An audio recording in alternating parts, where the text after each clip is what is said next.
കഷ്ടകാലത്തിന് നമ്മുടെ സിലബസിൽ ഇല്ല.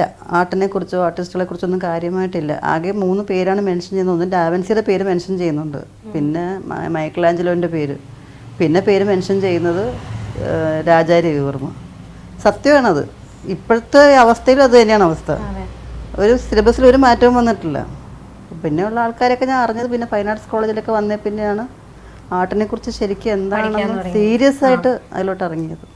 അപ്പോൾ ആ സമയത്താണ് ഓക്കെ നമുക്ക് ഈ ഒരു മേഖലയിലേക്ക് തന്നെ പോവാമെന്ന് മാം കരുതിയത്? നാച്ചുറലി എനിക്ക് വേറൊന്നിലും വലിയ കഴിവുണ്ടായിരുന്നില്ല. പ്രായമായി വന്നപ്പോഴത്തേക്കും ഞാൻ പറഞ്ഞില്ലേ, മറ്റതെല്ലാം എൻ്റെ കൈ വിട്ട് പോയി. ഡാൻസ് പോയി, മ്യൂസിക് പോയി, പഠനം അതും വലിയ വലിയ ഞാനൊരു ആവറേജ് ആയിരുന്നു, അത്ര വലിയ പഠിത്തക്കാരിയൊന്നും ആയിരുന്നില്ല. പക്ഷേ no, I was satisfied with 60%.